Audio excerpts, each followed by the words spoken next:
Hey YouTube, here again to talk about things going on in the world around us.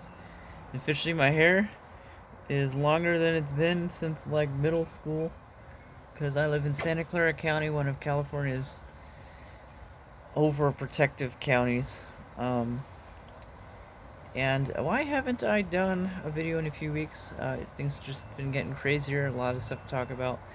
But honestly, uh, there's been a lot of channels that have disappeared on this platform. Most notably, We Are Change, Luke Rukowski's channel. It's gone now. I don't know if it's back up, but it was taken down a couple days ago. And, Luke does a lot of amazing work. He's an activist, like a real, true activist. And the fact that his channel was just taken down is really scary. Another channel was randomly taken down, Stefan Molyneux. Um, Supposedly because he in one video somewhere in his library of thousands of videos talked about a relation between IQ and race, and that's a really controversial thing to even talk about. um, and there's been a lot of videos that have been randomly taken down, like the Hodge twins, one of YouTube's most, I said their name, ha, one of their most watched videos, or one of their most watched channels, said that they were going to vote for the current sitting leader of the United States, and that video went viral and it randomly got taken down. Candace Owens made a video that had 92 million views because she was saying a lot of things a lot of people agree with, and it randomly got taken down. So there's a lot of cleanup happening, so I've kind of stayed off the platform just to not lose my channel, because I've had this channel. I know I'm not PewDiePie with subscribers, but I've had this channel since 2008, I think. So I'd hate to just lose this library because there's a lot of cool stuff on here, I think. But just to jump into talking about what the heck is going on, it's a lot. Uh, Seattle. We talked about it a couple weeks ago when the whole thing started. It was just a week ago, I don't even know, but everything's a blur. And it finally has got shut down. What took it getting shut down? The mayor's house finally got attacked by these protesters. Other things in the news, things that got attacked by protesters. In St. Louis, hundreds of people broke through the gate in a gated community, um, and on the way through, they start harassing the homeowners. One of the homeowners was a husband and wife who retired lawyers, and they were told that their dog would be killed. They were told that their house is going to burn down. So what do? They go inside and come back outside with a semi-automatic rifle and a pistol. Of course, they're aiming at the protesters, and the wife is not being very trigger safe. And of course, now the media jumps all over them, and on social media they're being memed everywhere as Ken and Karen, and in the media tour that the husband is doing, because he doesn't want to be defamed, he doesn't want to be disbarred because he's a lawyer. So he's trying to clear up the air in case there's any legal action is taken against him. And Andrew Cuomo, everybody's favorite coronavirus faker, comes out and swings with questions, and first asks, "Oh, how does it feel being the person who represents the um, e- everyone who is against Black Lives Matter, something like that. And of course, he had to defend himself right off the bat. That's not journalism. That is journalism, but it's not an accurate form of questioning. And he says, uh, "That's ridiculous. They threatened my family, threatened my home. It's a gated community. They were invading or trespassing, and we were protecting our home. We were fearing for our lives. Just or a week prior, St. Louis was in flames, and the police weren't doing anything. And across the country, the police aren't doing anything across the country. Like Los Angeles, I think it was today, Los Angeles announced they were cutting $150 million from their police budget. A city with one of the worst crime rates in the country is going to be cutting $150 million from their police budget. Who on earth would want to live in Los Angeles at this point? Especially since they have a gig economy anyways, and they've been struggling really hard because they have a lot of people in Los Angeles who are out of work. And Los Angeles already has an extremely high homeless population. In the tens of thousands, maybe 100,000 homeless people live in Los Angeles. So, why on earth would anyone want to live there anymore? And why on earth would anyone want to pay taxes to a city government that's not protecting their people? Meanwhile, during this whole thing, the hypocrisy is exhausting. First, I'll talk about the media. Of course, everyone except Fox is labeling all these protesters as heroes. A few weeks back, there were shoulder-to-shoulder marches in Hollywood with most of the protesters not wearing masks, and it looked, and they, as crowd estimates were about 100,000 people. So it was being labeled as this huge moment with heroism for George Floyd, but it was in the middle of a pandemic. And now what's happening is Gavin Newsom made an announcement. It says 4th of July, I don't want anyone visiting anyone outside their home. Don't want anyone setting off any fireworks, having any sort of a good time. We want to stay home this 4th of July. And he also closed all indoor restaurants again. And other things like, I think, museums, zoos, wineries, bars, movie theaters, which most movie theaters weren't open anyways. But yeah, Newsom took that action, so the little amount of recovery the economy was doing is now turned back around, and everyone go back to your homes. And Newsom is saying, the spreading is because of these bars open, and these restaurants. Yeah, these restaurants and bars where you have to wear a mask to even partake, and to take off your mask only to eat. No, you draconian fool.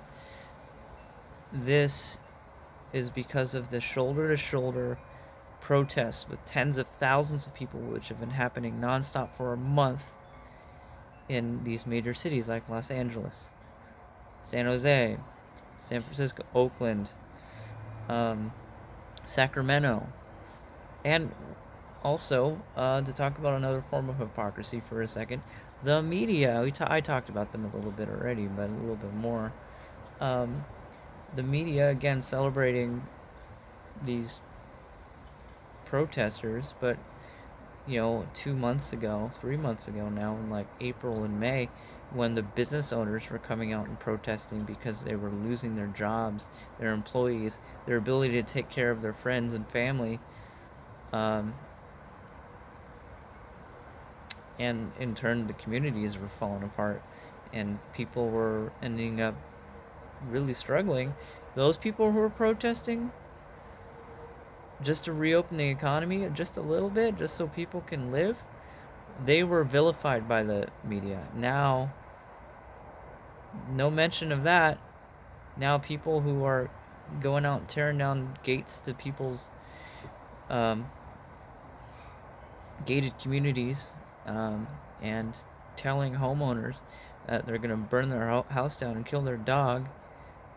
They're labeled as victims and heroes for doing what they do. Victims because homeowners are doing what uh, any homeowner would do, would protect their home and their family from these insane protesters who don't even know that if they break into a gated community, they were no longer in a public space. And then lastly, the DNC had a quote, or DNC had a tweet that they had to take down because it shows their true colors. Donald Trump is going to be going to the Mount Rushmore on the 4th to watch fireworks, and the DNC tweets that Trump is going to be celebrating white supremacy at a monument of white supremacy on the 4th of July, and it's like, really? 4th of July is not celebrating white supremacy. Talk about the 4th of July. Well, let's talk about Mount Rushmore first. Sure, Washington had slaves. Jefferson had slaves. But they also... Washington was the general that led to the victory over the British. Jefferson authored the most important aspects of the Bill of Rights, primarily the First Amendment, which you are all using right now. Also the Second Amendment, which arguably led to our freedom. Real freedom, by the way. And, okay, who else? Abraham Lincoln, the guy who ended slavery. And Theodore Roosevelt, the guy who started national parks. And the guy who created the Food and Drug Administration. That is white supremacy. To talk about the owning slaves thing for a second. It's a very sensitive subject that I don't think a lot of people want to hear, but it has to be said. Every first world nation had slaves at some point. First world country. And France is a good example. People are trying to use that as a shining example of like what a country should be. Yeah, they had slaves. England had slaves. Here's the thing about the United States. We killed tens of millions of people, of our own citizens who wanted to keep slaves in order to make slavery illegal. And there are a lot of people who tend to cite the United States as the ultimate example of racism. There are countries in this world that still have slaves. Yeah, there are countries in Africa and countries in the Middle East where slavery is still legal, and slave trades are still a real thing. And about Independence Day, people in the United States aren't celebrating white supremacy on Independence Day. There are people from all over the world many of which were not born in the United States, who came to the United States for a new opportunity, and they're celebrating the new opportunities that were granted by escaping whatever oppression they were coming from, to come to the United States for that opportunity. Not everyone has succeeded in their pursuit of that opportunity or that happiness, but many of those who have taken the risk of coming to the United States have succeeded in achieving what they needed for their families. And the DNC tweeting that is just a wonderful example of the play they're trying to do, because what they're doing is setting up a narrative, because it's an idea so obscene that the president has to defend it, and if he doesn't, he loses his base, and if he does, the DNC can go after the fringes and convince them, see, He's defending racists. Well, according to the DNC, Washington, Jefferson, Roosevelt, Lincoln, they are now racist. So the president has to defend them. And if he doesn't, what kind of president is that? Luckily, the play is failing because a lot of people don't want this anymore, and a lot of people do agree that change needs to happen, but don't agree it has to happen at the expense of everybody's health and the function of our society.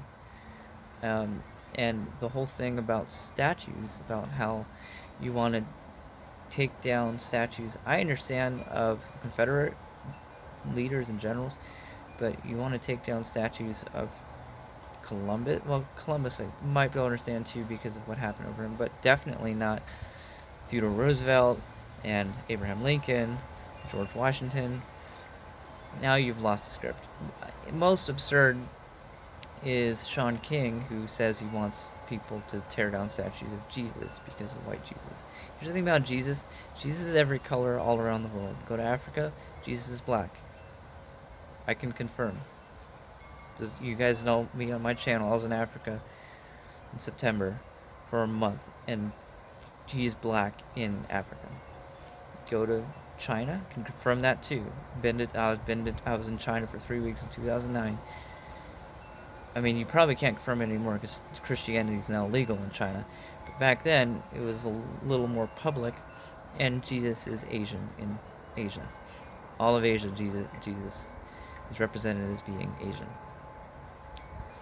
And there's Middle Eastern representations of Jesus, and that's probably the most accurate because Jesus was spent the vast majority of his life in the Middle East.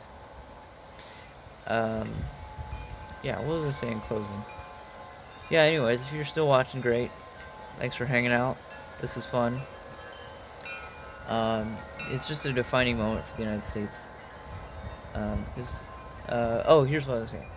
What's great is people are waking up to the ridiculousness, the desperation of the DNC to tweet something like that, and how they want Biden, who's really not in a state to lead, to still lead even after all of his allegations, which were ignored, very much unlike Brett Kavanaugh's allegations, and his cognitive decline, no one tends to care, and him touching all these girls on camera publicly, which is disgusting. They don't really care about that. I think most importantly, people know about Biden. He authored the mandatory minimums bill, which put more black people in jail than any other law written in history, which broken up more black families. So Joe Biden has done more damage to black people than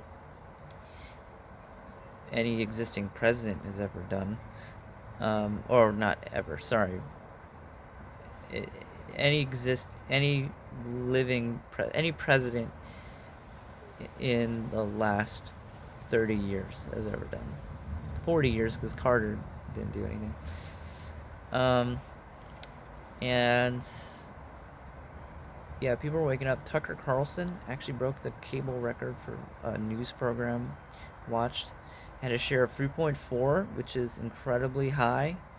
Those are the type of ratings you'd see in a network-based season finale for a show watched in prime time. So that in cable news is unheard of. Of course, CNN's ratings are plummeting. And yeah, I was just tired of it. You guys know. Been off Facebook for almost a month now, and it feels good. It's a peak every now and then. I'm starting to have arguments with people now on Instagram because I follow the local news, and they're always posting Gavin Newsom stuff, and the army of woke people comment. And you don't have to. They don't have to be your friend to argue with you. So it's just people defending these protests still in the middle of a pandemic. I support your right to protest. I just don't support the media's decision to defend such an absurd position that protests do not spread coronavirus and things are getting shut down again because of restaurants opening. Yeah. That's it for me. Hope you guys are having a good one. Later.